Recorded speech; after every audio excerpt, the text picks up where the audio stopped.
Good evening, everybody. Welcome to Dropping the Gloves. You know, Tim, I say this a lot, and maybe I lie a lot, but I'm excited about this one.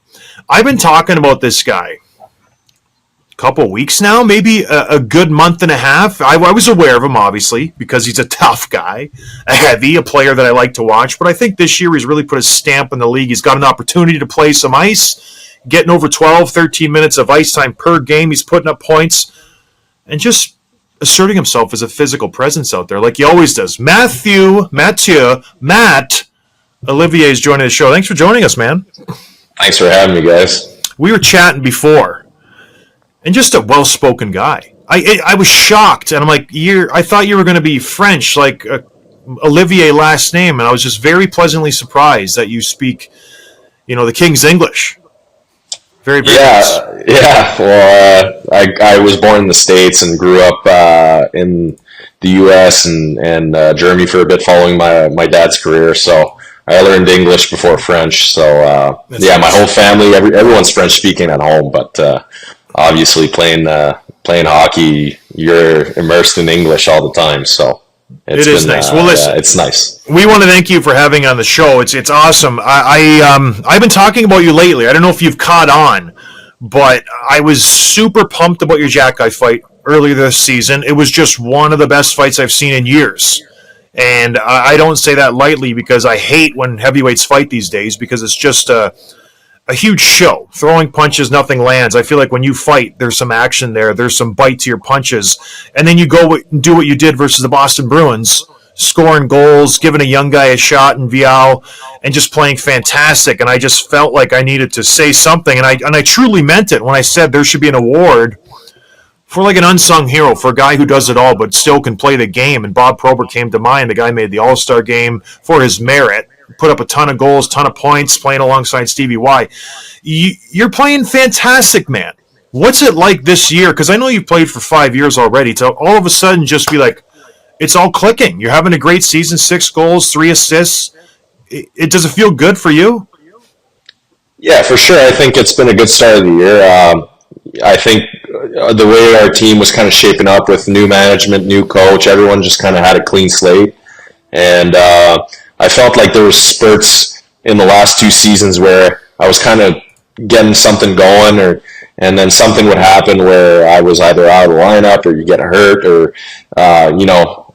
number of reasons why, I just couldn't get that flow going. And I feel like this year has been, with the fresh, clean slate that everyone gets when a new coach comes in. I thought it was obviously a good opportunity for everyone to, earn your ice time, your opportunities. So fortunately, it's been going well.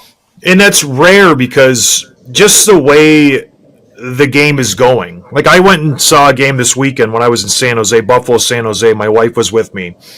And she went to all my games for a decade. And she leans over this weekend and she goes, it doesn't even seem like it's a hockey game. I was like, why? What's going on? She's like, nobody's hit anybody.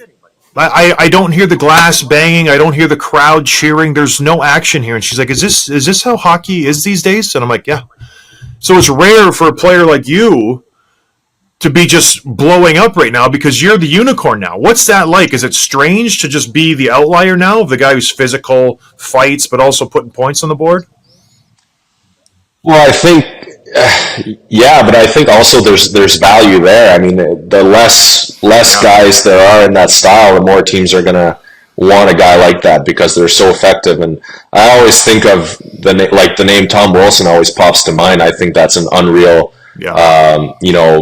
that's kind of the benchmark. That's what, guys like me should aim to be. Now, that's really hard to achieve. He talking about a unicorn. He's definitely one of those, but I think that's, guys like that are definitely like their value is just going up and up. And, obviously they're effective and they can do a good job. So that's kind of the benchmark that I think guys that play kind of my style should aim for. And it's not an easy one, that's for sure. But there's certainly value in that. Well, coming through the queue, obviously not a physical league in itself. Did you have to learn how to play and just not put a ton of points on the board, but just not be a goon like I was out there? Is that where you cut your teeth on how to be a decent hockey player? Well, when I came in the queue, that was before they put in all the fighting rules. So we still had guys that fought 30, 35, 40 times a year, and it was still tough. Crazy. And then my 18-year-old year, they put in the 10-fight rule. So then all of a sudden that changed, but there were still some tough guys. But no, I was always I was a good player growing up. I wasn't like a standout high prospect, but I was always a good player. And when I got to the queue, I saw all those guys playing, and obviously I grew up watching pro hockey and seeing those guys, and I was kind of in and out as a 16-year-old, and I just figured, what's the one thing I can do to add to my game so I can stay in the lineup? And, the guys that I was rotating in and out with, they weren't fighting. So I was like, if I add that, maybe I can get an edge. And that's kind of how the fighting thing started. And the first fight I got in, I got absolutely killed. Not even close. And then I never got scratched after that. I guess the coach liked the way that I was kind of thinking and thought that I, wanted to do some extra work and all of that. So, and then I kind of just took off from there and built the identity that I have today. What's it like now in the show? Because there is so little hitting. When you're on the ice, is the other team just screaming? Like, he's on! Heads up! Like, watch out! Are they losing it just when you're out there every time? I don't know, actually. It's hard to say because you're so focused, like, when I'm playing. I do think that if you get a few good hits early in the game, sometimes, it'll get you more space, or maybe you'll get to a puck first, or where you shouldn't be first, right? Yeah. There's definitely still the intimidation aspect, but yeah, no, there's definitely guys in the league that, guys are yelling on the bench and they're like, hey, like, watch out because this guy's coming. There's still a few of those, but it's a challenge where, as a team, we're obviously trying to be all physical, and it's just changed. Like, not everyone's going to do it, but hey, that's just my style of playing. So. Oh, hell yeah. It's so beneficial. And just even last week, or I think it was a week and a half ago, your goal versus the Bruins, you're just driving the net and no one stops you. Like, what was that like? You just didn't feel anybody pushing? You just like, all right, I'll take it across the net and score.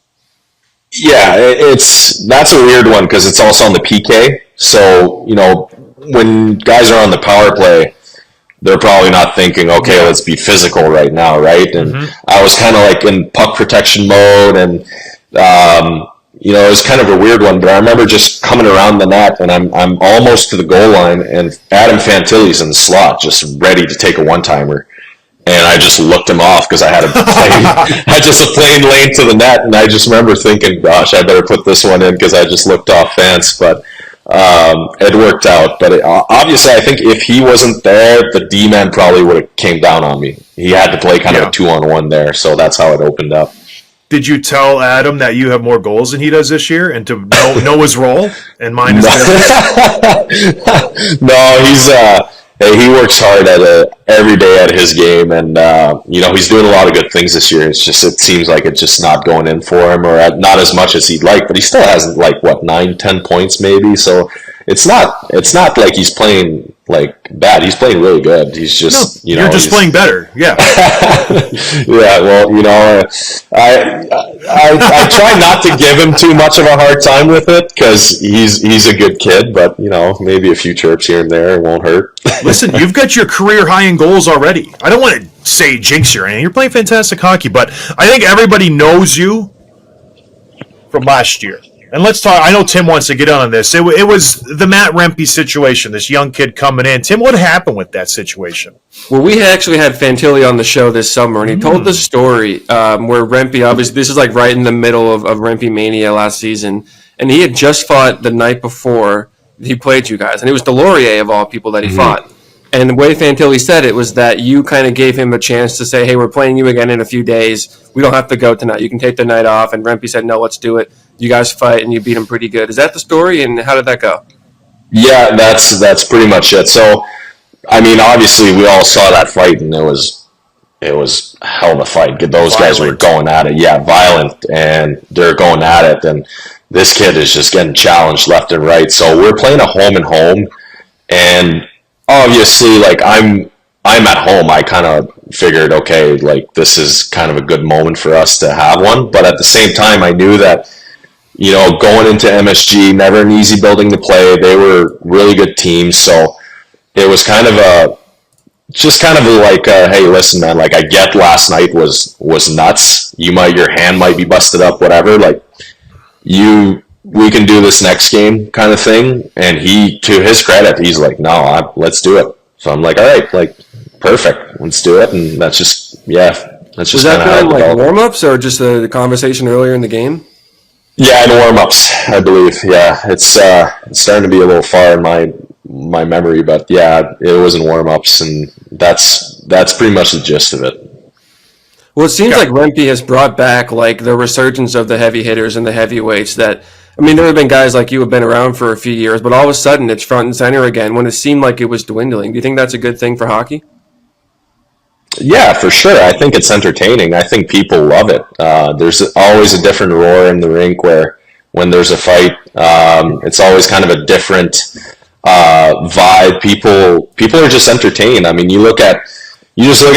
I mean, the Jake Paul-Mike Tyson fight wasn't great, but people were all over that. There's just something about a fight that people love, and hockey being the fast sport that it is and very entertaining live, you add that element to it, I think it's great for the game, for sure. People brings fans to the building. Going in, and I don't know Rempe at all, so I've never talked to him really too much. I reached out to him to see how it's going. You knew how to beat him right away, right? Like, he was pretty a one-dimensional guy. Did you look at video and be like, I knew exactly what I was going to do going into this fight? Because it looked like you had a plan, you got inside, and you just dominated him. That's a tough one for me to talk about because I'm usually just smaller than most guys. I'm 6'1". Yeah. I don't have crazy long arms. So the one thing I do have is kind of a boxing background and good technique. So that's kind of how I do my own thing. But I mean, any guy that's taller than I am, I mean, it's just a basic boxing principle. You want to get inside. So that was obviously, he could have been 6'3". I would have been thinking the same thing. Yeah. But no, tons of respect going his way. John, you probably had this like nervousness before games where you can't sleep and you're staring at the ceiling. You're like, I'm going to have to do this tonight. Like, I think we all go through it, especially the guys that fight. So that was like a different, like, high alert mode that I was in. I was like, okay, I'm in for one because this kid's tough. And no, I just kind of rolled with what was given in that fight, and I to his credit, he stood in there and he ate a lot. He's a tough kid. He really is, and I don't like talking about winning and losing because you could be on the bad end of a fight any given night. And Jody Shelley gave me the best tip, which was he was like, I didn't care if I won or lost. I just wanted to go, and I was there and I was showing up. So that was always kind of my approach with the whole fighting thing. How did it feel going to the box? Because I've been there many times, or the night before, you're like, oh, okay, like, here we go. And then as soon as the fight's over, and you had a good go, like, you didn't embarrass yourself. How good did that feel, going back to the box? Like, everybody's watching. Like, it's Madison Square Garden. Did that feel pretty good? Yeah, well, it was in our building. Oh, it was at home? Columbus. Yeah, it was in Columbus. Yeah, and Columbus fans are very passionate. Our building's full pretty much every game, and it was humming. Like, it was not like I've never seen the building like that before. And that's what you want on your home ice, right? You want to get the crowd into it, and they're an easy crowd to get into, but that was kind of a different sound than usual. Like, they were humming. So it was fun. It's definitely fun to be a part of, but yeah, that was awesome. What do you like better, fighting or scoring? Scoring. I like scoring better, but I like the feeling of both after. I mean, you feel good about it. You feel good about a fight too because you see your teammates pumped up and you see the team kind of get a little jolt, and guys are. You come back to the room, to the bench, guys are all over you, like saying, good job, man, congrats, way to get us going. So that's an unreal feeling too. So I think both are, obviously goals are more beneficial for the team long term as far as winning, but as far as energy and how your teammates feel about it, a fight is almost as rewarding. That's for sure. And you mentioned boxing. Did you traditionally classically trained boxer? Yeah. Well, I had a boxing coach for a long time, but I started out. When I was younger. I was like maybe 13 or 14, and it started out as just training. It was a class called cardio boxing, and my dad was just like, it wasn't to the point where you get all that specialized training when you're a kid. He was just like, hey, you gotta work, like it's summer, you got not much going on, you just get a boxing class, learn how to defend yourself. It's never lost cause, and you never know when you need it, right? So that's kind of how it started, and the teacher looked at me and saw that I maybe had something. He's pretty good. So he asked me in French, he was like, do you want to spar? And I didn't know what sparring was. And I was like, sure. I thought it was like a higher class. I'm like, all right, let's do it. And next thing you know, I'm 14 and I'm in the ring with an 18-year-old putting on the headgear, and I'm like, wait, what's going on? No. And the guy's like, yeah, this is sparring. Like you're gonna have like a friendly sparring match. And I'm like, oh God, I don't know about this. I'm just training to be a hockey player. I just want to get my cardio up. So I got worked. Guy was jabbing me. He was I was eating jabs, just straight on the nose, just eating those. And I think I was maybe 8 or 9 punches in, and I'm starting to feel dizzy already. I'm 14. I have no idea. Yeah. Why am I fighting right now? I was a pretty tame kid. And just boxing class kind of took over. I kind of saw a cue. The guy kind of threw a wild right, and I ducked under it. And I ducked under it, and I came back with a left, and I dropped the guy. No kidding. And then I was just like, what just happened? And the guy called my dad. He's like, do you want to get him into boxing? My dad was like, no. He wasn't supposed to spar. He was just training his cardio, and that's kind of how it started. And then I just kind of translated it to hockey. And I always thought it was a plus to have in your arsenal of tools. So how the hell at 14 are you picking up on guys' tells and dropping 18-year-old kids who've probably been boxing for years? That's kind of like Spider-Man-like. How does that happen? I'm trying to remember it because I'm pretty sure I got a concussion from it. It has to be a concussion in there somewhere. But I just remember getting kind of dizzy from the jabs I was eating, and the guy was probably like, all right, I got him. And then I remember just thinking that right's going to come at some point because he only threw lefts, and I just kind of used the tools they taught us in class, and I just kind of ducked under it, and whammy. Then whatever class or whatever tools I picked up, they just kind of took over. Unbelievable. So you're undrafted. Yeah. Coming out of Sherbrooke, Shawinigan, Sherbrooke, Moncton, you bounced around the queue for 5 years. What's that like? Did you know that you were destined for the AHL? Did Milwaukee and Nashville come after you right away? What was that like coming out of the queue? So I was undrafted, and then after my 18-year-old year, I got invited to Nashville rookie camp. Went to rookie camp there. They cut me, and then they sent me back to junior. And then the next year they invited me again to the same camp, and then I was like, okay, got to be doing something, right? Yeah. And then after that rookie camp, I don't remember exactly what was said, but basically we'll keep an eye on you. And I remember thinking, yeah, that's bullshit, right? Yeah, but you weren't signed, right? You still could have I wasn't signed. Yeah. No, I wasn't signed. And then in February of that overage year, I had just had a game where I think I had a hat trick and a fight. And I remember thinking, all right, if this doesn't get it done for me, I'm going to play university hockey, and that'll be fine. Yeah. And I committed to University of Toronto that day, and then later on in the day, my agent called me. He was like, you got an AHL contract on the table. So calling family left and right. My dad's like, listen, take it. If it doesn't work out, you can always come back at Christmas, not lose your eligibility, and you'll go from there.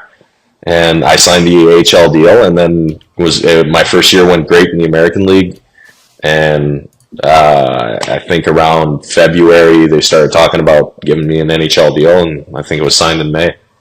That's unbelievable. So it just happened. You were ready to go to Canadian University and be done with it.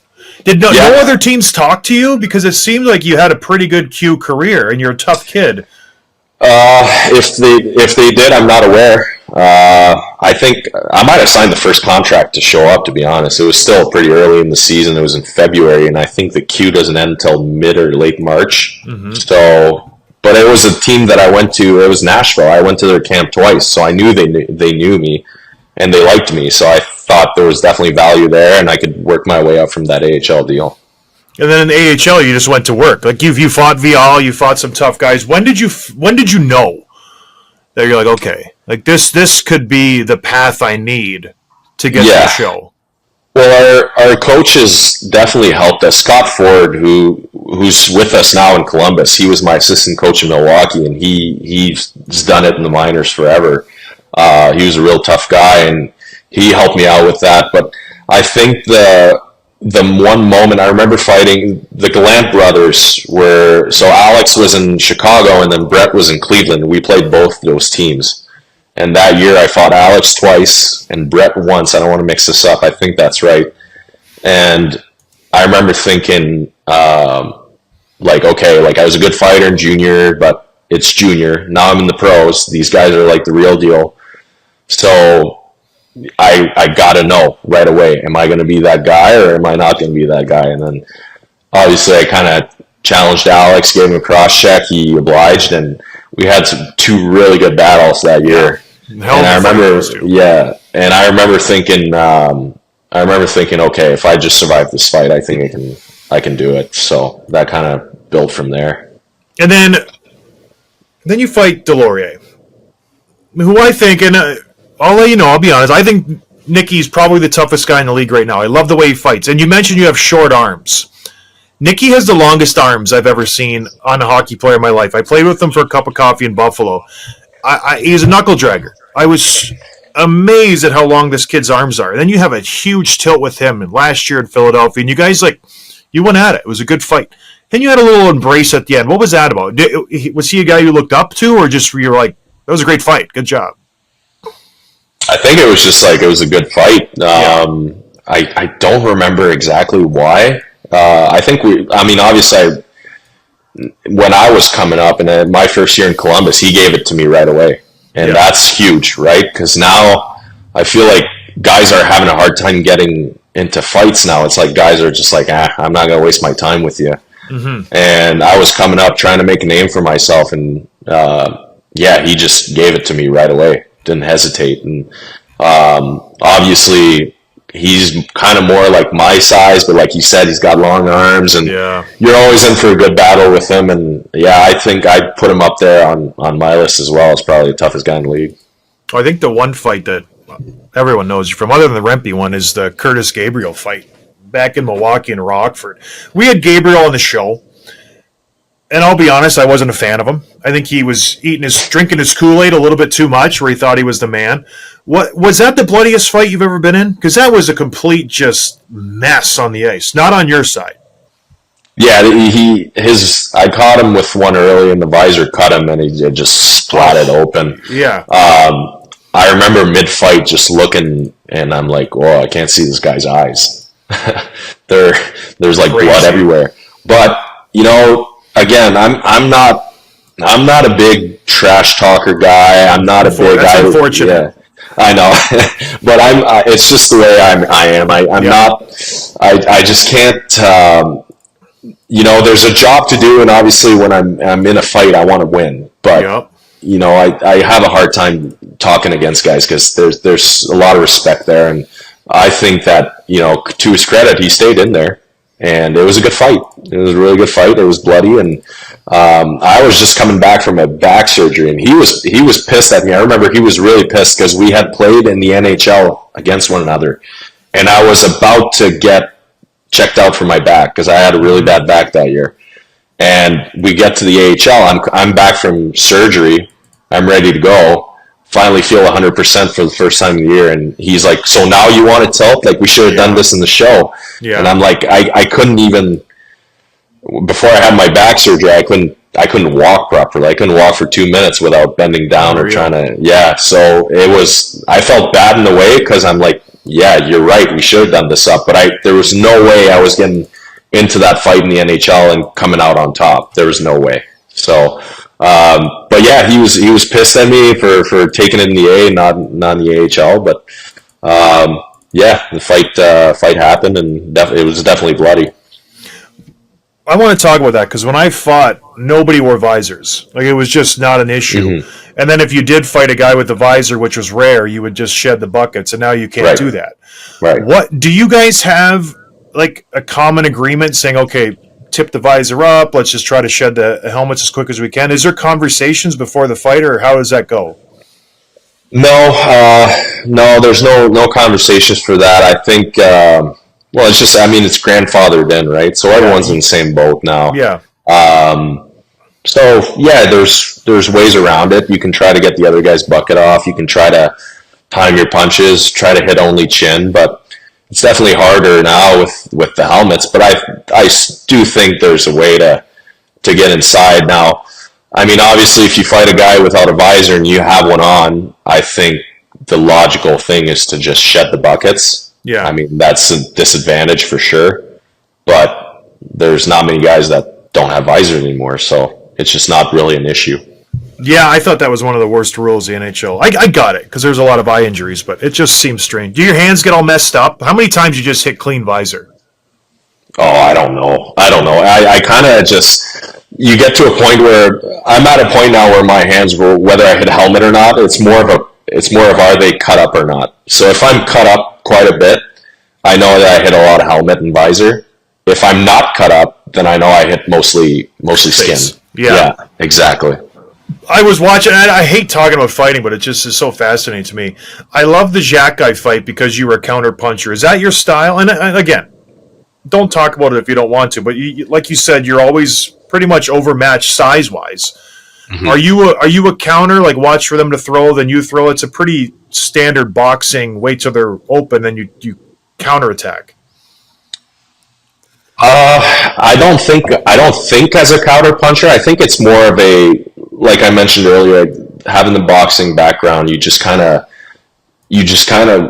figure out how to time and throw the right punches. Yeah.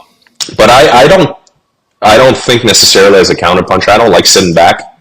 I don't like just waiting and kind of doing those, just the jersey jab and waiting for it's the worst, yeah. Yeah, just getting the big overhand. Like, I don't like that. If you're gonna fight, I feel like let's go. Like, let's start throwing. Let's be active. If I get in a fight and I feel like there hasn't been a lot of action in it, I don't feel good about it. It's like, why do we do this? You know? That's why you're the best. Yeah. That's why you're the best, and people love you, because there's so many. I don't want to. Again, I'm going to take a cue from you. I'm just not going to say bad things about people, because let's just stay positive. Let's talk about your line.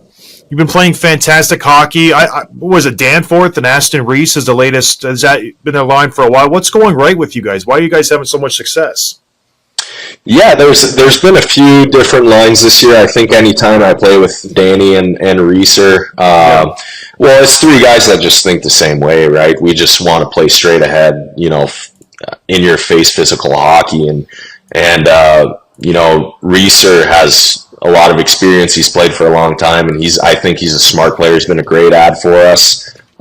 He's been very effective, and Danny's not as much of a known player, but he should be, because he's so versatile. He can play center, he can play the wing, you can put him up on a first line, you can put him on a fourth line. Yeah. He can kind of do it all, and he's so easy to play with, right? So, I think it's just a common agreement. Let's just play hard, physical, straight ahead hockey, and stand over pucks in the O-zone, play simple, just shoot. Like, it's really nothing special the way we think about it. It's just we're trying to be effective, and we're trying to be as straight line and forward as we can be. And whenever us three play together, it's definitely that way.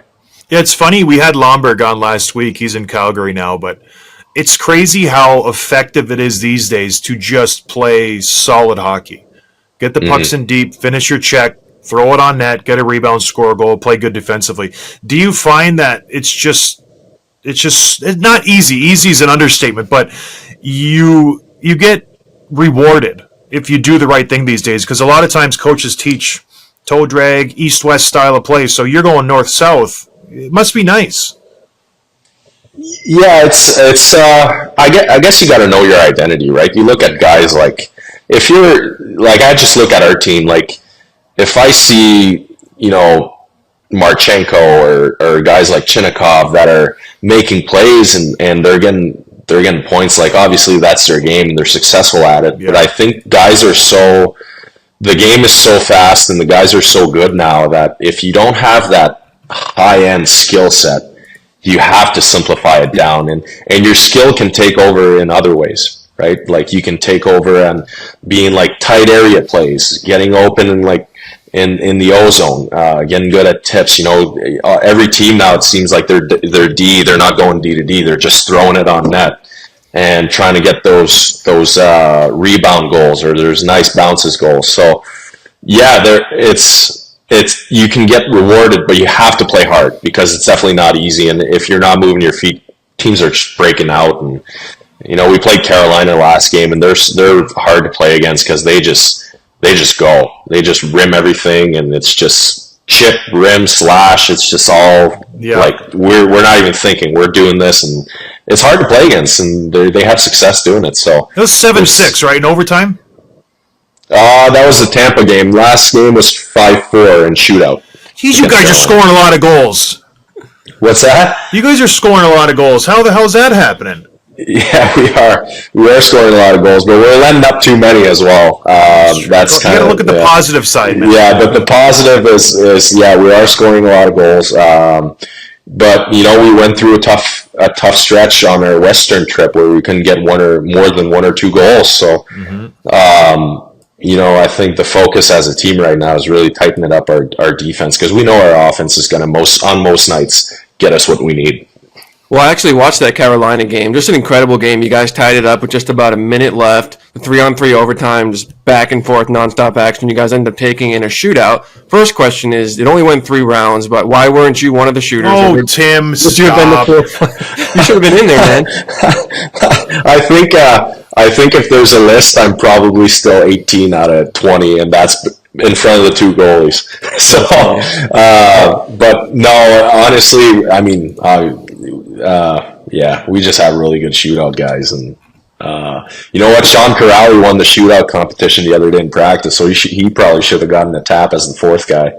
I mean, in my book, he's earned it. So you guys do that a lot. I used to do that too back in Chicago, and Q would say, "If you win a couple, we're going to put you in." And I'm like, "There's not a chance you're putting me in." But how do you do in this? What's your move? What's your go-to move? Oh man, keep it simple. I got a decent shot, so I try to shoot as much as I can. But yeah, keep it simple on a breakaway. I keep it simple, man. Just nothing such a crazy. Answer. Yeah, oh yes, it sure is. But no, I got a few moves, but it's more like, I mean, it's not my forte, so I just kind of roll with it. Whatever I feel like I can do. Sometimes it works, sometimes it doesn't, but once in a while I'll pull something out of my hat, and the guys are like, "Whoa, what's going on there?"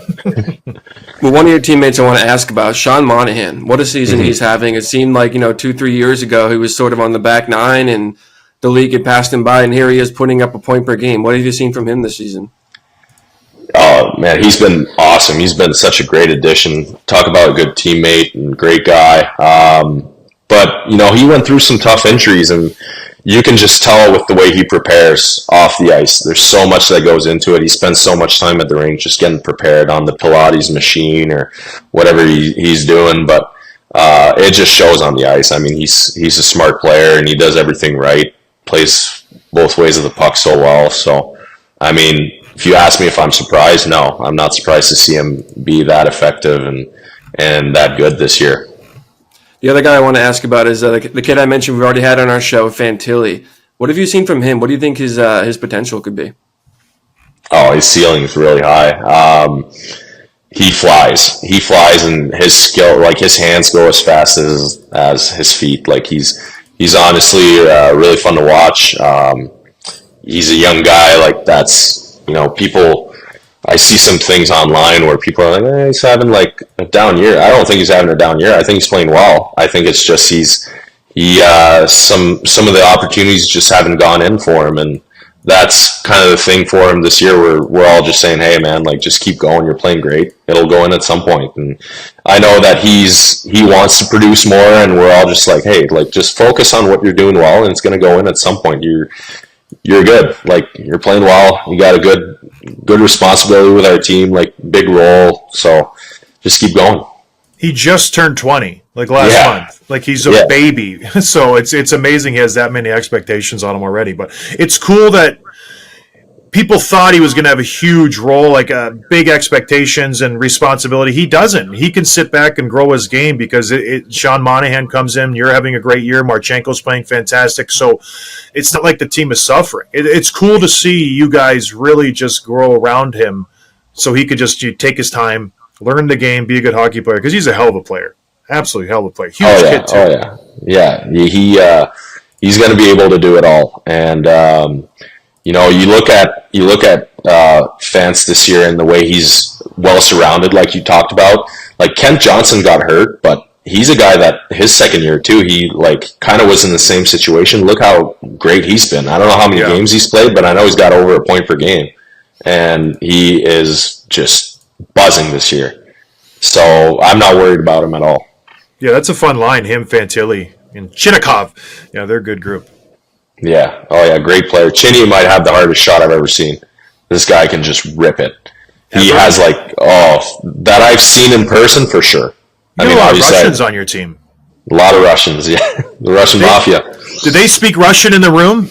Yeah, they do. Well, I mean, Voronkov doesn't know English really well, and so that kind of doesn't help the guys switch to English in the sense that, he's got to talk somehow.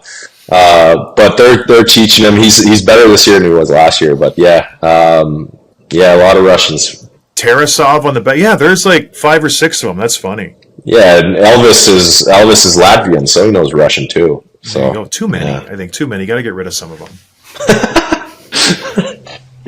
Oh man, they're awesome though. They're all good guys. All right, Tim. Let's get to some rapid fire and let's get Matt out of here. Yeah, we'll wrap up with some rapid fire questions. The first one comes from John on our Patreon. He said, "What's the best advice you've ever gotten from a coach?" Well, I had my dad as a coach, so I'll use that one. Really just know your identity and play to it, right? Be the best at it. So when I was coming up, I think he noticed early that I wasn't going to score 50 a year, but he noticed that I was blocking shots, I was hitting, I had some offense, but I was a good PKer. He noticed a lot of things in my game that not a lot of kids take pride in. So being around pro hockey and having him kind of notice that, he instilled in me early to, if you're going to be a hockey player, I think that's going to be your role, and try to be the best you can be at those things. And if you are really good at a few specific things, you're going to have a better chance to make it. And that's been kind of the motto since day one, and it's worked out really well. That's the best advice I've ever heard from somebody, ever. That's amazing. Because kids these days, I'm going to be the best. I'm like, no, you're not. So try to do something else and be really good at it. So that's great advice. Yeah, and the message was always like, you can play. You can play. You're a good player. You can make pro.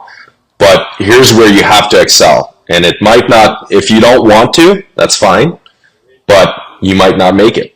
Mm-hmm. If you want to make it, this is where you got to be good. And I've always wanted to be a hockey player, so it was a no-brainer for me. That's awesome. Which teammates do you spend the most time with? Oh God, I try to spend at least some time with most of the guys. At least grab dinner left and right, on the road. At home, I have my family, so it's a little harder, obviously, to get some stuff going. But I think, the Russians kind of hang out with themselves. It's just the way it kind of works out. But most of the guys, on the road, I kind of mix it up here and there. It's kind of hard to pinpoint one guy specifically. He doesn't have any friends, Tim. This is why it's so hard for him to answer this question. He's like, everybody. You can go. He has no friends, or he has so many friends. You can go all one way or the other. Endless amount on the Rolodex. I just get along with everybody. What a good answer. See, when I played, I had one guy usually on every team where like that'd be my dinner guy, and I don't know. I always had a routine, but we had roommates back when I played, so it made it easier. So now you're on your own room. So except the entry level guys, they have roommates. So and the Russians, they have one big room, and they just discotheque all night, and they never sleep. I don't know what they're doing, but anyways, they're doing something. Who's the hardest defenseman to play against? Oh, that's a good question. I got to think about that one. Hardest defenseman to play against. I always, I mentioned Carolina. I never have good games against them.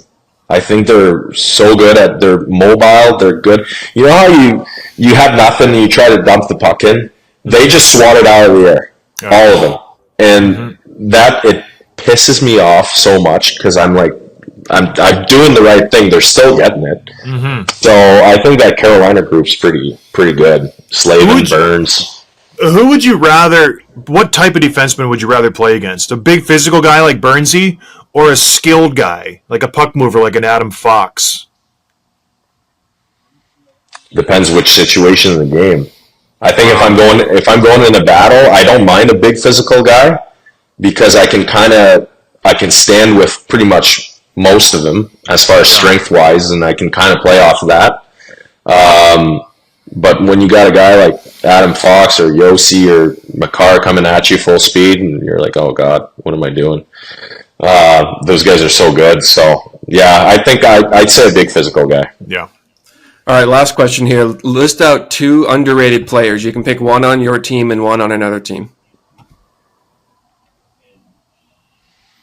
Well, I think Werenski should get more recognition for what he's doing this year. Yeah. I saw he got the #1 star, but man, he should be in the Norris conversation this year. He is absolutely unreal. I think he needs to be talked about. On another team, those are tough questions. That's the type of stuff I'm not good at. I'm not good to think of that on the spot. Damn, that's a good question. I think I'm just going to say Werenski. Keep it to him. I mean, obviously people know he's a great D-man, but he needs to be considered better than what people are talking about. Can you believe he's got 20 points, point per game? Cale Makar's got 30 this year. Oh, yeah. That's stupid. What's it like playing against him? I never played against a cat like that because the new breed of defensemen came in after I left. It seems like Makar and these types of Fabers. When he gets the puck, do you just change? Like, that's enough? No, I try to match up, but man, does he expose some guys. But I just know that if I'm in the D zone and he's on the blue line and he's my defenseman as the winger, I'm not even taking a stride out. I'm just waiting because if I commit even the slightest, he's going to expose you. So you just try to play the shooting lane and, stay square, stay on the D side because he can dance around anybody. I mean, it's crazy. And then head on a swivel because he's never in his spot when he doesn't have the puck. Like he moves so much. I would be so bad in today's game, Tim. So bad. We know that. Thank you, everybody. Although I did just have the Sharks alumni game, and I was poke checking Jumbo and Marleau and Setaguchi and all these. I was the best player on the ice. Yeah, well, you're an all-star. You can play. MVP. Let's just put some respect on it and not forget what happened in that game, Matthew. I'd appreciate that, but no. Anyways, man, listen, I appreciate you coming on. This was such a great interview. I know you got to go get back to your kids and your wife, and you got a game tomorrow, I think. Yeah. So I appreciate the time. Yeah, you're going to have a good, maybe, I don't want to talk about fighting, but yeah, good luck tomorrow, whatever happens. Thank you to the family for letting you do this. And yeah, man, this was great. You're a well-spoken guy. I appreciate it. I appreciate you guys having me on. It was fun. All right. Well, thanks for listening, everybody. We appreciate the support, and we'll talk to you next time. Cheers.